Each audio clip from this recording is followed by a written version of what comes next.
Өглөөний үзэгчтэй лайк гэжтэй эрүүл мэндийн телевиз өглөөний зочны цаг эрхэм танд хүрэхэд бэлэн боллоо. Тэгэхээр манай өнөөдрийн студид маань бидний урилгаар доорн дахин судлаач, Японы хэлний багш орчуулагч мөнх эрдэнэ хүрэлцээрсэн байгаа. Өглөөний мэнд хүргэе. За өглөөний мэнд. Мөн танай телевизийг үзэж байгаа нийт монголчуудаа өглөөний мэнд хүргье.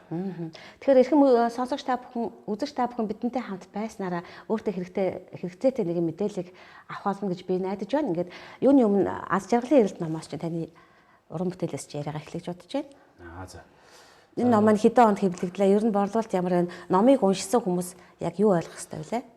Энэ ном маань ер нь ийм л дээ. Энэ номыг уншсан хүмүүс энэ номыг би 2016 онд эхлээд нэг 17 онд гаргаад нэг 7 сарын 30-нд дуусгаж ирсэн байна. Тэгээд тэрнээс хойш нэг 3 дахь хэвлэл маань гарлаа. Ер нь уншсан хүмүүс бол нээр нь тийштэй гэсэн юмд бол зөндөө байлээ. Авууш таймд. Авууш таймд бол нэлээд байлээ. Нэг уншаад орчих биш байн бай. Ер нь нэг гарын ойр байвал их зүгээр ном байлээ гэж. Ширээний ном болов уу? Хэлж байлээ. Тэгэхээр бас нэг гайгүй үнэлгээтэй юм болов уу. Тэгээд гол нь болохоор яаж хүмүүст хүргэх вэ гэдэл одоо юу Facebook нэлээд явж байна л да. Тэгээд ер нь бол монголчууд маань юу яадаг штэ нөгөө нүгэл буян гэсэн хоёр үгэнд л нөгөө болохгүй гэсэн юм л хорангуулсан байдаг штэ. Тэр юмнуудыг л нөгөө хүн байнга сонсдог боловч нөгөө хэрэгжүүлж чаддаггүй тэр зүйлсүүдийг нь арай амьдралд ойр практикт ойр одоо хэрэглэхэд хялбар ийм байдлаар нэг бичих гэж оролдсон юм байна. Тэгээд жишээтэй тий жишээ аваад. Тийм жишээтэй. Тэгээд энэ ном маань аз хор мир интерномын дэлгүүрүүдээр зарагдж байгаа юм уу? Нөгөө бас юм хөгжсөн байна шүү дээ одоо. Facebook хүргэлтээр Booklog гэдэг гарцсан байна гэх мэт дэлгүүрүүдээр бас гарч байгаа. За юуны өмнө энэ номыг уншааг хүмүүст бол худалдан авч уншаар гэдгийг би санал болгож байна. Би өөрөө бас уншсан. Тэгэхээр нөгөө Японы хэлний орчуулагч те бас доорн дахин судлаач гэхээр Японы улстай нэлээд харилцаатай холбоотой болчиход байгаа. Тэгэхээр би танаас ганцхан нэг асуулт асуух гэж байна. Энэ юу гэхээр одоо монголчуудын цалин хөлсний хэмжээ амьдралд хүрэлцэж байгаа юу та юу гэж боддог вэ? За өнөөдөр чинь доллар нэг бараг 3,000 төгрөг байна шүү дээ.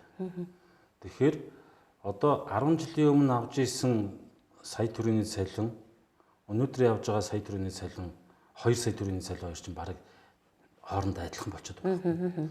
Тэгэхээр нөгөө энэ мөнгөний хань шунал долларын өсөлт мөсөлт ч юм болохоор хичнээн одоо цалин өссөн ч гэсэндээ 10 жилийн өмнө авч исэн цалингаас илүү бага хэмжээний одоо юм худалдан авах боломжтой шүү тийм үү. Иймэрхүү байдлаар ер нь бол яг Монголд ажилд гараад ингээ хөлс ажлын байран дээр ингээ ажиллаад мөнгө цалин ус авч байгаа байдал нь бол яг өнөөдрийн байдал бол хангалттай хүрэлцээд ихт хэцүү. Одоо 3 жилийн өмнө 500 авч ирсэн тий. Одоо ингээд 800 мянга жишээлбэл авъя гэж бодъё л да. Тэгэхээр чинь нөгөө доллартай шилжүүлэхээр баг цалин доошо буусан үзүүлэлттэй. Тэгэхээр нөгөө нэг амжиргааны түвшин маань дээшилчихгүй байгаа. Тий, ер нь бол Монгол улс нийт одоо олон улсын байгууллагын судалгаагаар бол 3/1 нь ядуу гэсэн тийм судалгаа гарсан байна шүү дээ. Тэгээ энэ дээр дахиад нэмж хэлэхэд одоо 3/1 нь ядуу гэж байна шүү дээ. Үлдсэн хоёрынх нь нэг нь болохоор ядуу гэж хэлэхээс нэрлэгдэх ядуу болж байгаа байхгүй. Тэгээ одоо энэ коронавирус гэдэг юу бас ажилтнуудын төрөл нэлээд хэцүү болж ирж байна. Бүр нөгөө хэцүү байдал руугаа явж штэ. Тэр энэ дээр бол Монгол улсын засгийн газраас тодорхой хэмжээний нөгөө хөнгөлөлт урамшуулал тэтгэмжийг бий болгож байгаа боловч яг нөгөө энэ хил хаалттай үед энийг ашиглаад аливаа нэгэнд чинь сайн тал байвал муу тал байгаа, муу тал байвал сайн тал байгаа штэ. Энэ хил хориотой үед нөгөө үндснийхээ үйлдвэрлэлийг дэмжих нөгөө нэг улсын хурлын гишүүд нөгөө юу өөртөө юу албан тушаал эрх мэдэлд ойрхон хүмүүс нь жидүүг авах биш. Жинхэнэ нөгөө юм хийж бүтээ гэж тэмүүлж байгаа залуучуудад энэ жидүү очих юм бол одоо энэ хүнд бэрхшээлтэй үеийг харин ч дотоодын нөгөө бүтээгдэхүүн үйлдвэрлэл маань хөгжөөд явах юм боломжтой байгаа. Уг нь бол. Тэгээд ер нь бол гадагшаа сүүлийн үед бол сүүлийн сүүлийн 10 жил бол Солонгос руу Японы одоо монголчууд маш их гарч ажиллаж байна. Албан бустайгаар нэг 60,000 монгол Солонгост байгаа гэж байна. За тэгээд Япон, Солонгос, Америк гэл ер нь гадагшаа ер нь хүмүүс нэлээд явж байна л да. Тэнд ажиллаж байгаа хүмүүс маань зүгээр энд амьдрахын ирэхээр л Япон, Солонгос одоо гадаадд очиж ажиллаж шүү дээ. Ажлын байртай бол. Ажлын байртай болох. Тэгээд тэнд гадаад ажилласан хүмүүс маань эргээгээд нөгөө валютыг, гадаад валютыг Монгол руугаа одоо нөгөө аав ээж ахын дүүс гэр бүл рүүгээ явуулж байгаа. Энэ бол маш их одоо бид тоогийн сайн санахгүй байна. Монголын эдийн засгт бол маш их юу хувь нэмэр оруулж байгаа байхгүй. Тийм. Тэгээд би өөрөө Японы хэлний багш орчуулагч гэдэг утгаараа бас одоо сургалтын төв нээлээ. Тэгээд энэ сургалтын төв нээх болсон шалтгаан байна. 2019 оны 4 сарын 1-ээс одоо Японы хуулинд болохоор тусгай ур чадвартай ажилтан гэсэн тийм шинэ визний төрөл гарч ирсэн байна. Хэдэн оноос? 2019 оны 4 сарын 1-ээс. Саяхнаас юм тий? Тий, өнгөрсөн оноос. Тэгээд энэ мань яагаад ингэж байгаа юм бэ гэхээр нөгөө ажиллах хүчний хомсдолд орж байгаа. За нөгөө Японч нь хүүхэд төрөлт нь багасаад өндөр наслалт нь их болоод байгаа шүү дээ. Үүнтэй холбоотойгоор гадаадаас ажиллах хүч авах яг нөгөө ажиллах хүч хомсдоод байгаа салбартаа ажиллах хүч авах ийм зорилгоор бүр хууль гаргаад тэгээд шинэ визний төрөл гаргасан юм байна. Тэгээ энэ маань тусгай ур чадвартан гэхээр заавалч хүний инженер, технологич юм уу, нарийн мэргэжлийн бодоод авах шаардлага байхгүй. Ер нь бол хүн анх сонсоод бол дандаа тусгай ур чадвартай гэвэл надад бол угаасаа энэ байхгүй юм чинь дими гэж нарийн мэргэжиж болгодог. Тий. Тэгэхээр энэ маань юу вэ гэхээр зүгээр жишээ нь одоо асаргаа. Одоо тэтгэврийн юуны газар байна шүү дээ. Асрамжийн газар, өндөр наснуудын асрамжийн газар гэх мэт эмнэлэг байна, совилын газрууд байна. Эднэрт асаргаанд юу одоо туслах ажилтан хэрэгтэй болдог. Энэ ажилтнаар явхад бол за юу тусгай ур чадвартай визээр явхад юу шаардлагатай вэ гэхээр хоёлаа эхлээд зэгцтэй яг ямар ажлын байр байгаагаар тодорхой болгоё. Одоо үзэгчид маань мэдж байгаа сонсох хэрэгтэй. Тэгэхээр ийм байна. Нийтдээ нэг 10 төрлийн нэг ажил мэргэжлэр Япон руу явуулах боломж байгаа. Гэхдээ өнөөдрийн байдлаар Монгол улсад одоо шалгалт явах боломжтой гэсэн үг шүү дээ. Шалгалтаа өгөөд явах боломжтой нь асаргаа нис хонгосны буудлын туслах ажилтны гэсэн ийм хоёр чиглэлээр Япон руу явах боломжтой. Тэгээ энэ чиглэлээр явахын тулд юу шаардлагатай вэ гэхээр Японы хэлний GLPT буюу Японы төвшингийн шалгалтын N4 одоо хамгийн доод нь бол N5 гэж байгаа шүү дээ. N5, N4, N3, N2, N1 гэдэг нь бол бүр мэргэжлийн бол явж байгаа. Тэгэхээр N4 шатны одоо Японы хэлний GLPT-гийн мэдлэгтэй эсвэл GFT Basic гэдэг нэг бас нэг шалгалт байгаа. Энэ шалгалт нь болохоор яг Японд очиж ажиллах хүмүүст зориулсан шалгалт юм байна. Энэ GFT Basic-ийн шалгалт маань жилд 6 удаа явагдаж байгаа. Оо, маш олон юм байна. Одоо тэгэхээр монголч одоо Монголда одоо цалин баг хөлс байгаа. Дээрээс нэмээд одоо дархалтын улмаас болоод ажлын байр хомсцсон энэ үед ишээгээ одоо Японд ажиллах хүчнээр очих боломжтой гэж ойлголоо тийм үү? Энэ 20 цэртэй холбоотойгоор ямар нэгэн 20 цэр тавигдсан байдаг уу? Одоо яг нэн шаардлагатай ажлын чиглэлээр явах гэж байгаа хүмүүсийг бол явуулж байгаа. За. Нөө чартер нэслэгээр. Тэгээд хүмүүс ингэж байгаа л да. Одоо корона гэж яах чи юу Япон явах гэд. Тий, яг тийм сэтгүүд байгаа. Манай монголчууд нөө дээрээс ярьдаг чинь сайлаа бэлтгээ саваа бэлдээ гэд. Энэ корона бол тэр тэргүү COVID-19 бол вакцин гараад бол гайгүй болох байл гэдэг юм чинь. Тэгээд тэр үед би бэлтгэлээ базаацсан байж хахад дараа нь цаг хугацаа алдалгүйгээр Япон явах боломжтой л гэсэн. Хүний тоо цаасан байдаг болов? Хүний тоо бол заагаагүй байгаа. За тэгэхээр одоо яг одоо ямар хүмүүс бол хэдээс хэдэн насны тий ямар шалгуур за мэдээж хэлний бэлтгэл бол ойлгомжтой боллоо. Ямар шалгуур тавьж байгаа эрүүл байх гэх юм уу тий хэдээс хэдэн насны байх эсвэл тийм ажил мэргэжилтэй. Одоо жишээлбэл асаргаа гэхэр чинь тий асрагч хүн байх юм уу, совилогч хүн байх юм уу эсвэл жирийн нэг ээж аавгаа асарч ирсэн хүнд боломж байгаа юу гэд ийм асуултууд бас бурхан гарч ирсэн л дээ. Ер нь бол нас бол нэг заагаагүй байгаа. Гэхдээ цаад нөгөө компани одоо жишээ нь юу хийж байгаа шүү дээ. Энэ дээр нэг юм ихлэ хэлж чинь. Япон явхад одоо жишээ нь урд нь ч одоо ч гэсэн байгаа бизнес одоо юу вэ гэхээр Япон явхад нэг 5 сая төгрөгийн дунд 100 жилийн хөлс гэж авдаг шүү дээ. Ер нь нэг 4-5 сая төгрөг. Тэгэхээр Японы засгийн газар Монголын засгийн газрын хооронд гэрээ байгуулад ямар нэгэн дундын зуучлалгүйгээр зуучлалын төлбөр авалгүйгээр одоо ур чадвартай ажилтныг гаргах цорын ганц субъект нь одоо хөдөлмөр хадамж үйлчлэгийн ерөнхий газар гэж байна. Тэргээр л дамжиж явах боломжтой.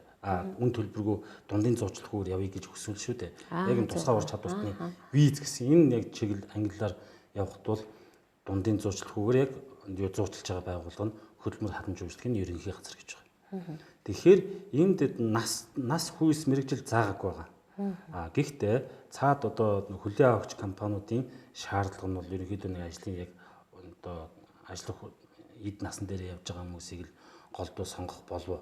За ерөнхий нөхцөлийн хувьд бол сая би хэлсэн GLBT N4 эсвэл GFT Basic буюу Japan Foundation Basic гэдэг нэг Японы суурь мэдлэгийн шалгалт гэдэг Японы сангаас авч байгаа.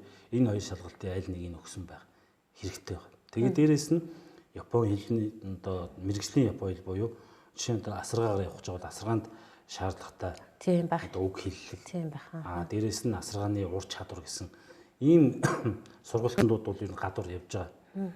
Одоо би асаргааны ур чадвар гэхээр одоо яг хүнээс ямар чадрын одоо шалгалтанд орох гэж байгаа юм шүү дээ. Тэгэхээр ямар чадрын шалгана гэсэн үг вэ? За би яг нөгөө яг асаргаа талын мэдээлэл одоо бага байна. Мэдээж одоо өвчтөе хүнийг асаргад ямар хуу хийх харьцааны соёлоос хавуулаад тийм байх. Энэ мэтлэн юу яг тухайн ажлын байран дээр хэрэглэгдэх нэх айхтар бол хэцүү хүнүүд байхгүй. Тийм. Тэгээд яг Монголд болохоор 2000 одоо энэ 20 оны одоо 4 сараас байна уу? Яг одоо бүртгэж ихэлсэн нь болохоор өнгөрсөн 10 дугаар сарын 1-ээс одоо нөө Япон явах хүмүүсийг мэрэгжлийн биш хөдөлмөр хадамж үйлчлэгийн ерөнхий газар бүртгээд эхэлчихсэн байна. Энэ хүмүүс мэдээлэл ерөөсөө очиагүй. Би жишээлбэл би буюу одоо ингээд миний иргэн тойрны хүмүүс бол мдээгүй байгаа. Энэ ковидтай холбоотойгоор ингээд мэдээлэл нь дууслагд байгаад байна уу? Эсвэл хүмүүс яагаад мдээгүй байгаа юм бэ? Төр засаг ажилласаа хийхгүй байгаа юм байлгүй. Ер нь бол удаагүй байгаа юм тий. Хэднийг одоо хэдэн оног ч юм уу дуустал бүртгэн гэсэн юм хугацаа байгаа болов? Яг тийм бол байхгүй байгаа. Тэгээд энэ шалгалтыг өгж явснаар 1 жилийн визтэй цаашаа 5 жил хүртэлх хугацаагаар суух орчин суух боломжтой байхгүй.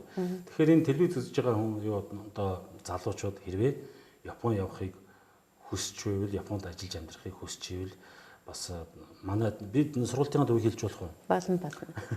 Ашиглах гэдэг шүү дээ. Тэгээд Марогото гэх сургалтын төв байгаа. Манай утас 88019083 гэсэн энэ утсаар холбогдоод одоо тодорхой мэдээллүүдийг авч болох юм байна. Тэгээ энд шалгалтанд зориулаад гэх юм одоо ер нь яг Японд ажиллаж амьдрах гэж байгаа хүмүүсээр болоод Япон сангаас энэ Иродори гэдэг ийм ном гаргацсан байгаа байхгүй юу? За. Тэгээ энэ ном нь ерөөсөө хэрэглээний Япон хэл гэдэг монгол хэл дээр байгааз. Тэгээ энэ тайлбарууд нь хүртлээ ингээд юу монгол хэл дээр. Тэгээ ийм сурах бичиг гарцсан байгаа. Тэгэхээр манай сургалтын төв яаж байгаа вэ гэхээр яг энэ сурах бичгийн дагуу Япон хэл зааж байгаа. Зөв. Тэгээд энэ дээр одоо гадаад хэл сурахад хамгийн хялбар арга гэх юм бол ерөөсөө хэрэглээ шүү дээ. Одоо тааш тэр биш тэр 10 жилдээ орос хэл сурж байсан, үзэж исэн, англи хэл үзэж исэн, за ихтэй сургуульдаа ч гэсэндээ бас нэг үзэж илаа нөгөө хэрэглээ байдаггүй учраас ерөөсөө Япон хэлийг ч юм уу гадаад хэлийг сурахад их хүндрэлтэй гэж боддог байхгүй хүмүүс. Яг тэгдэг тий. Яг өөртөө зуршил болохгүй болохоор болгож чадахгүй учраас хэлийг сурахгүй байдаг. Одоо нэг явган яриа байдаг штэ. Англи үзэж байгаа хүмүүс yes хэдүү үзсэн чи two гэдэг. Тэгээ хоёр хуу үзсэн гэж шууд ашиглаж байгаа сте. Ер нь тийм ээ. Тэгэхээр энтэй адилхан яг хэрэглээний Япон хэл гэдэг энэ сургагчийг ингээ урд нь бол Марогото гэдэг бас нэг сургагч байгаа. Тэгээ Марогото болон Иродори энэ сургагч гэхээр одоо Японд ажиллах сонирхолтой болон заавалч Японд ажиллах сонирхолтой биш. Ер нь Япон хэлийг сонирхож байгаа хүүхэд залуучууд бол энэ номоор сурахад бол ер нь бол ойр зурвал чөлөөтэй ярьчих боломжтой.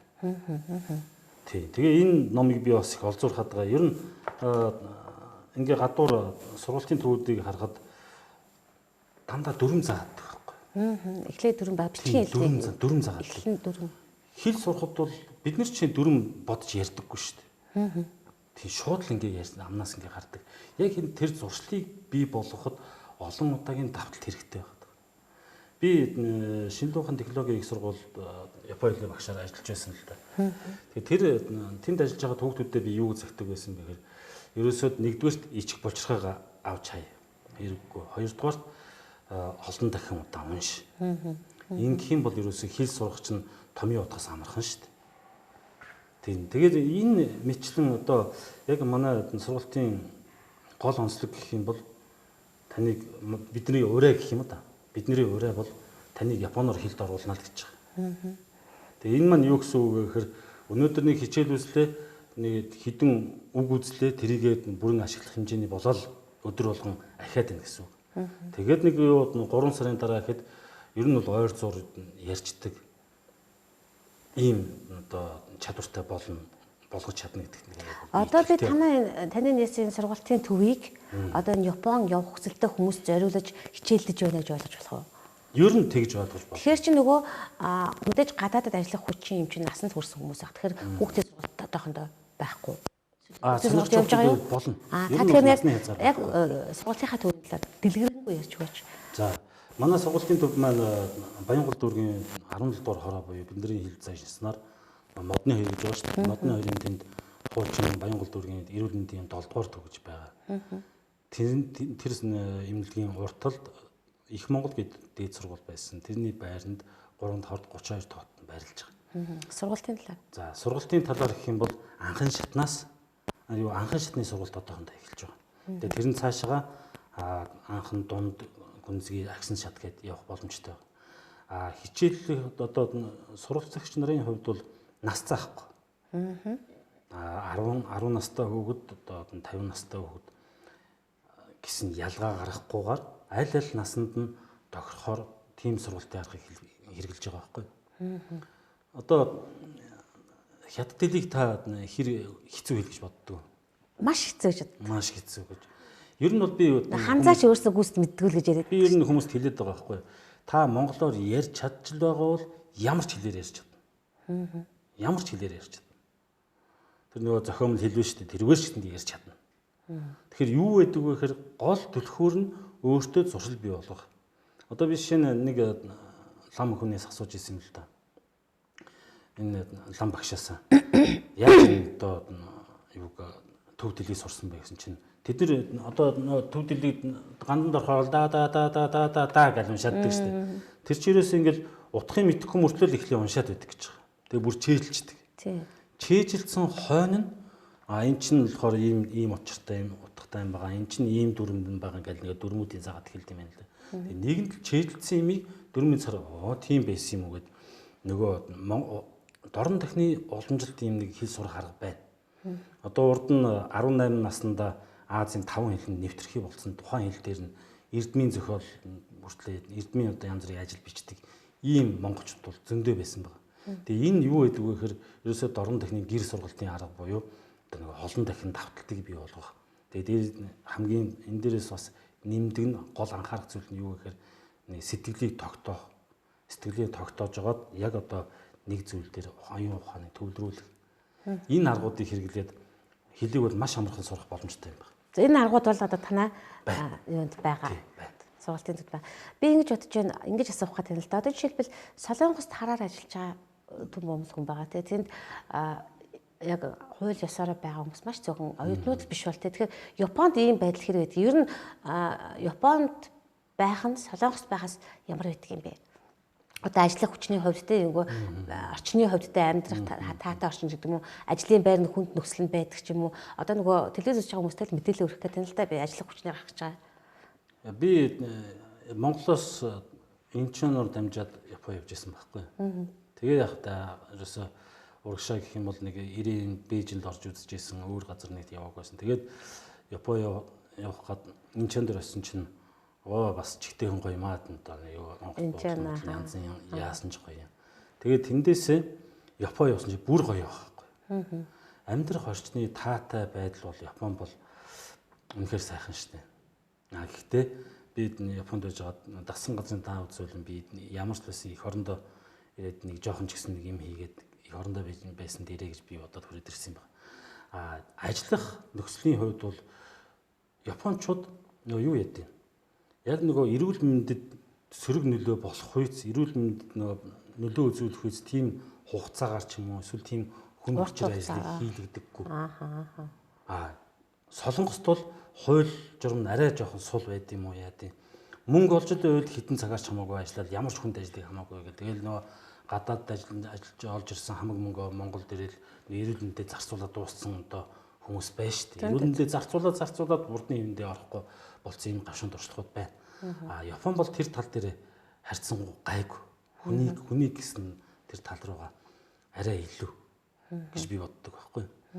Тийм. Тэгээд за яг нөгөө ханшийн зөрүүнээс л одоо Солонгост вон жишээ нь ханшин нэмэгж ийн Солонгост очиж ажилламаар байна гэдэг чинь мөн Япон явах хүмүүс маань одоо сонголт хийе л дээ.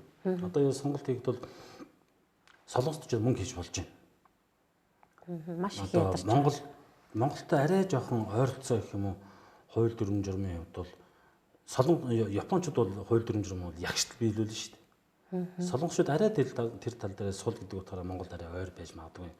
Зүгээр яг хүн өөрийнхөө бие хааг бодоод явна тэр хөгжлийг ингээд бодоод үзэх юм бол Япон хамаагүй дээр гэж би боддیں۔ Цалин мөнгөний хооронд бол уг Солонгост ажилласнаас Японд ажилласан илүү их цалин авдаг гэж би ойлгож байсан. Тэр бол бас янз бүр. Энэ дээр нэг нэмж хэлэх ёстой юм юу гэхээр урд чадвартай ажилтнаар Японд очиод ажиллахад Япон үнэтэй ижил төвшнгөр үнэлэгдэнэ. Зөв аа. Энийгээр гол давуу талтай юм байна. Одоо жишээлбэл Солонгост ажиллахаар чинь нөгөө хамгийн бага доод төвшний цалин авдаг бол тэнд Япон иргэнтэй яг нэг Японтой адилхан цалин авна гэсэн. Тий, Японтой адилхан хэмжээний цалин авна гэсэн. Тэгээ энэ тал дээр бол яг нөгөө ур чадвартай ажилтны визийн бас нэг жоохон гол онцлог байгаад байгаа байхгүй. За тэгэхээр одоо яг энэ цар тахлын мэдээж нөгөө вакцин гарч байгаа улс даяар хэрэглэж байгаа туршилтанд орсон гэж яригдж байгаа. Тэгэхээр яг энэ зогсонгууд одоо жишээлбэл Япон гарах хүсэлтэй хүмүүс маань хамгийн ихний ээлжинд хаана очиж бүртгүүлээд хаана хэлний бэлтгэл. Одоо би таны сургуулийн төвийг бол ойлголоо маш гоё ингээд энгийнээр за харах зүйтэй юм байна гэж ойлголоо. Тэгэхээр хаана очиж эхлээд хаана очиж бүртгүүлэх хэрэгтэй. Одоо бүртгүүлж явах хэрэгтэй юм уу? Хэлний бэлтгэлдээ хизээс явахын тэр төвшөнд одоо Япон явахад шаардлагатай төвшөнд очихын тулд хичнээн сарын сургуульд хүнд хэрэгтэй байдгийн энэ талаар ярьж өгөөч. За хөдөлмөр хадгалж үйлчлэхний ерөнхий газар бол бүртгэлээ эхэлсэн байгаа. Тэнд бүртгүүлэхийн тулд тодорхой шаардлагуудыг хангасан байх хэрэгтэй. Тэр нь юу вэ гэхээр нөгөө миний саяны хэлээд байгаа GLBT 4A4 юм уу? Эсвэл GFT Basic A2 гэсэн юм төвчний шалгалтыг өгөө тэнцсэн байх хэрэгтэй. Бүртгүүлэхээс өмнө тэнцсэн байх хэрэгтэй юм уу? За. Бүртгүүлэхдээ ерөөсөө шалгалтандаа тэнцчихсэн, ур чадварынхаа Япон хэлний шалгалтанд тэнцсэн, асаргааны ур чадвар одоо яг тухайн мэрэгжлийнхаа ур чадвар дээр бас шалгалтанд тэнцсэн ийм байх хэрэгтэй байна. Тэгээд ямар нэгэн ял шийтгэлгүй одоогоор ял шийтгэл идэлээгүй ч гэх юм уу. Иймэрхүү ерөнхий нөхцлүүд байгаа. Гэр бүлээрээ бас явах боломж байхгүй энэ визний нэг. Байхгүй. Тий. За. Гэр бүлээ дагуулад одоо би жишээ нь визээ авчлаа би гэр бүлээд одоо гэр бүлтэйг хамт явмаар байна гэх юм бол энэ боломжгүй байна. Яг нөгөө Япон талаас бол ажиллах хүч хэрэгтэй байгаа гэдэг утгаараа. Тэгээд энэ шалгалтнуудаа тэнцсэн тохиолдолд одоо очиж бүртгүүлэхэд ямар нэгэн асуудал байхгүй. Сая одоо зөвхөн тэр ур чадвартай ажилтнаар биш өөр одоо ажиллах суралцах визээр бол Япон руу хүмүүс бол явж байгаа шүү дээ бас чартраар. Тэгэхээр энэ гол нь Япон явах сонирхолтой болон Япон хэл сонирхож байгаа хүмүүс хэрвээ манай сургалтанд сурах юм бол би нэг амлах гээд байгаа. Би яг тэр лавлж асуу гэж бодож байлаа. Би яг нэг амлах гээд байгаа. Хэрвээ та монголоор ярьж чадж л байгаа бол таны хүтэн чармаалт байгаа бол зүгээр 3 сарын дотор GLBT A4 төвшнийг бол 3 сарын дотор өгөх боломжтой. GLBT A4 гэдэг маань нөгөө яг нөгөө Япон ажиллах зориулсан GFT Basic A2-тэй бол ерөөхдөө дүүж байгаа. Тэгээ энэ Японд ажиллах болон ер нь бол ингэж ойлгож байна. Хэл бол ерөнхийдөө харилцааны хэрэглүүр тийм үү? Тийм. Харилцаандаа хэрэглэж чадахгүй бол мянган үг мэдээд яах юм тийм биз дээ. Мянган дүрм мэдээд яах юм тийм биз. Харилцааны ур чадвартай болох нь хэл сурахын хамгийн гол зорилго тийм ээ. Тэгэхээр энэ чадварыг эзэмшүүлэх зорилготой юм байна. Тэгээ энэ одоо 90-аад оны гээд энэ хэрэглээний Япон хэл гэдэг энэ ном маань ч гэсэндээ яг энэ тал руугаа одоо жишээ нь чоукай буюу нөө сонсол дасгал ба шүү дээ. Сонсол дасгалагч нь нэг текстийг хамгийн ихдээ нэг 10 бараг 20 удаа нэг хичээл дээр сонсох юм байгаа байхгүй. Тэгэхээр нэг 20 удаа сонсоод эхлэхээр чи эхлээд нэг наалтахгүй байсан сүүлдээ жих хонгоод ирнэ. Тэгээд нэг жих хонгоод ойлгосон юм бас нэг хэлэх гэж оролдоно. Тэгээд нөгөө ярианы нөгөө дасгалуудын ороод ирэхэд хэлж ярьдаг болно. Гих мэтчлийн энэ аргачлалаар яваад байгаа байхгүй. Тэгээ энэ Иродори Марагото сурах бичгээр яг энэ сурах бичгийн онцлог тохируулсан сургалтын арга барилаар Япон хэлийг заана л гэж ойлгож байна. Одоо яг түрүүн ярьжсэн хятад хэл бол ингээд хятадууд өөрснөө баг ханцаа мэдтгүү. Япон хэл ер нь хэдэн үсгтэй байдгийг хүн сурахад хэр ойрхон байдгийг. Ханз үстэй бас тий. Ер нь бол хятадаас ханз авсан байгаа. Тэгээд өөртөө хирагана, катагана гэх бас нэг үсэг өөртөө зохиолсон байгаа. Тэгээд яг өдөр тутмын амьдрал гэх юм бол нэг 2500 ханзтай байхад бол болно л гэж үздэм байгаа. Гэхдээ зүгээр заавалчгүй гэж айхтар бичдэг байх алгүй. Одоо японочд хүртэл өөртөө ярьдаг байхгүй. Өө одоо тэгээд юу одооний залуучууд нэг ханзаа мэдэхгүй. Тэгээд гар утсан дээр ингээл нөгөө бичингүүд нэг ханзан сонголтоор гараад ирдэг. Дуудлагын бичингүүд тэндээс ингээд сонгоо явждаг гэдэг. Тэгээд энэ Иродори гэдэг энэ Марагото энэ сургалтын сургагчийн онцлог нь заавалчгүй бичиж мэддэг байх шаардлагагүй л гэж байна. Угаагүй тийм монголчуудын хувьд бол тийм байхгүй тийш ажиллах хүчинд бол би зөвхөн ерөнхийдөө сэрсэн байхгүй. Тэгэхээр ерөнхийдөө нэг 4000 ханцтай байхад бол жирийн Японоос нэлийн дээгүүр гарч байгаа шүү. Нэг 2500 ханцтай байхад бол өдөртмийн сонин сэтгэл уншаад нэг хүмүүстэй нэг чөлөөтэй хоорондоо. Одоо нөгөө ханц нь манай угарч Монгол босоо монголч шиг ховордсон гэж ойлгох уу? Гүг ерөөсөө тэгж өдөртмийн хэрэглэнтэй байгаа. За. Гэтэ нөгөө зарим нь мэдэхгүй. Тий. Одоо сургалтын төвийн хатлаар давж ярих гэдэг юм л та би. Юу яагаад заавчлаарай. Япон сонирхолтой хүн байна. 3 сарын дотор одоо түрүү асуусан дээр хэдэн сарын дотор яг нэг сурах юм, энэ олон ханцыг сурах юм уу? Эсвэл та шууд яриан дээр толгуурлаар заах гэдэг нь үү? Мэдээж ихтэй хэлний бэлтгэлтэй байж, хэлний бэлтгэлтэй тэнцсэн байж нөгөө газар очиж бүртгүүлэх нь шүү дээ. Тэгэхээр ер нь миний хэлэх гээд байгаа зүйл бол 3 сарын дотор ерөөсөө GLPT E4 буюу GFT basic шалгалтанд тэнцэхээр төвшөнд хүргэнэ л гэж байгаа. Энэ минь юу вэ гэхээр өдөртмийн одоо наад энгийн харилцан яриаг бол ярьчин нэг жоохон анхааруулга юмыг бол уншаад ойлгочихно. Тэгээ энэ төвшөнд хүргэнэ гэж байгаа. Энэ төвшөнд хүрэхэд над бол одоо энэ юу сурах чиг шүү дээ. Энэ сурах бичгэн дээр тулгуурлаж хийж байгаа. Тэгээ дээрэс нь Марагото гэдэг бас нэг ном байгаа. Энэ номыг одоо түрүүний хэлсэн онцлогоор явуулахад бол тэнэг хүн л биш бол ер нь сурах боломжтой. Тэгээд би яагаад тэнэг хүн биш бол гэж байгаа юм бэ гэхээр та монголоор ярьж чадчихлаа бол японоор бол чөлөөтэй хятадаар ярьж чадна, испанаар аль ч хэлээр ярьж чадна. Би өөрөө япон хэлний багш орчуулагч учраас би япон хэлийг бол хангалттай заана гэж би амлмаар. За ер нь та өөрөө хэдэн жил суралцж байсан Япон хэл. Ер нь Японы талаар, Япон соёлын талаар очиод очих. Би нэг ингэ сонсч байсан байхгүй, нэг хамаатны ихч маань Японд ажилладаг. Тэгээ ирээчээ гээд нэг тэгжээс ахгүй олон жил юм л да.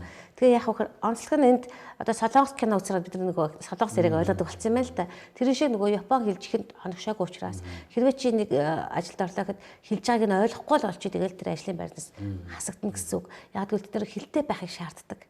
Ядаад ойр зур ярьдаг байхыг шаарддаг гэдэг чийсэн. За бүх ажилчтай одоо тийм шаардлага тавих бах та. Ер нь бол тэгнэ. Тэгээ Японд очиод ажиллаж амьдрахын үед бол гоё сайхан зүйлүүд ер нь нэлээд байд юм аа. Одоо жишээ нь Японочдод өөрсдөө бие бинийгээ хүндлэх талаар байна. Зүгээр нийтийн тээвэрт нь ороо суухад нийтийн тээврийнхэн дээр нь метроны дээр нь та эргэн тойрныхон хүмүүст садаа болохын тулд уцаа жичиргэний горим дээр нь тавина л гэж битсэн байгаа байхгүй. Тэгээ тэр дунд ингээ уцаар ярьж байгаа бараг л байхгүй дээ. Тэгээд юу би найз руу уцтаад уцаа авдаггүй чи яач бас чинь би ярин сая хатуусан суудсан явж исэн маа гэж ярихгүй. Тий, соёл суралцсан тий бид. Бусдыгаа хүндлэх. Би биш, та би гэж явдаг. Одоо машин төгжирч гэсэндээ тийм шүү дээ. Би тэгээ буцаад Монголд ирээд ингээд шал өөр орчинд байж байгаа буцаад ирсэн чинь зүгээр байдаг чадлаараа дээр үед нөгөө шуудан дээр очиод ярьдаг байсан шүү дээ гар утас байхгүй. Хараа. Тийм. бараг л тэгж ярьж байгаа юм шиг надад санагдаж байгаа байхгүй. Тэгэхээр Монголд юу японочдын бас нэг авах талч байна, гээх талч байна. Сайн тал нь гэх юм бол бусдыг гих тал руугаа илүү их хөгжсөн. Одоо нөгөө яг нөгөө дорны ухаан чинь юм шүү дээ. Бусдыг юу төрөнд тавьдаг, өөрийгөө доор тавьдаг. Энэ тал руугаа бол Японы соёл бол яг тэр хадгалагдсан зүйлүүд ухамсарын хэмжээнд одоо нөгөө бушидогийн одоо арга одоо ухаан ч гэх юм уу энэ тал руугаа бол нэлээд сайн гэж би боддог байхгүй. Тэгээ Монгол ч гэсэндээ ийм сайхан талууд байсан. Өнөөдөр даамж үгүй болсон. Тэгээд энэ сайхан орчинд бас нэг ажиллаж амьдраад буцаад Монголдо ирэхдээ энэ тэр сайхан ноу хав байна. Тэгээд сайхан соёл моёл энэ минь бас нэг Монголдо буцаад авчрахын залуучдыг бас бэлтгэх зорилготой ингэж ажиллаж байна. Эрхэм үзэгчдээ эрүүл мэндийн телевиз HD телевиз өглөөний зочноо танд хүргэж байна. Өнөөдөр манай зочноор дорн дахин судлаач, Японы хэлний багш орчуулагч Мөнх Эрдэнэ оролцож байна. Тэгэхээр өнөөдрийн яг өглөөний зочны сэдэв маань та бүхэн хэрвээ гадагшаа тэр дундаа Японд руу ажиллах сонирхолтой байвал бидний мэдээлэлд илүү анхаарлаа хандуулна. За ингээд яриагаа үргэлжлүүлээ. Нэгдүгээр хэлээ сургана. Танай сургалтын төв бол 3 сарын дотор таныг Японоор ярьдаг одоо энэ Японд ажиллах хүчинд тэнцвүүц шалгалтанд оруулж тэнцвүүлэхээр ийм сургалтыг амлаж байгаа юм тийм үү? Тэгэхээр энэ би дахиад хэлье. Ур чадвартай ажилтан гэдэг визийг авахын тулд заавалчгүй ямар нэгэн инженер технологи ямар нэгэн хүн одоо мэрэгжлийн диплом бол хэрэггүй. Нэгдүгээрт нь та Японы анхан шатныхаад мэдэгдэхүүнтэй болж, хоёрдугаарт нь ур чадварын сургалтанд зугаар шалгалтын өгч, гуравдугаарт нь тухайн ажиллах чиглэлийнхаа мэрэгжлийнх нь Японы хэлний гадралдаг байх тал юм болоо юм. Тэгэхээр энэ одоо шаардлагыг хангасан тохиолдолд мэрэгжлийн одоо хөдөлмөр халамж үйлчлэгээний ерөнхий газар бол бүртгэл нь эхэлчихсэн байгаа. Тэгээ хамгийн бас нэг гол давуу тал нь юу гэхээр дундын зуучлалын хөлс байхгүй. Японд очиод ажиллаа гэхэд Японы ажлын хөлстэй тэнцвүүц хэмжээний цалин авна. Тэгээд нөгөө нийгмийн даатгалаа төлөө явчих шүү дээ. Энэ тал руу бол маш найдвартай, маш сайхан боломжууд тийм боломжууд. За сургалтын төв маань хаана байрлаж байгаа вэ? Холбогдох утасны дугаар маань. За сургалтын төв маань Баянгол дүүргийн 7 дугаар төв гэж байдаг шүү дээ эрүүл мэндийн. Тэрний тэр 7 дугаар төвийн урталд Их Монгол дээд сургуулийн байранд байрлаж байгаа. За утас бол 8801 9083 гэсэн энэ дугаар. 8801 9083. За ингээд бидний урилгыг хүлээн аван манай өглөөний зочинд оролцсонд маш их баярлалаа. Эрхэм үзэгчдээ өглөөний зочин энэ төр өндөрлөж байна. Дараагийн дугаар хүртэл баяртай.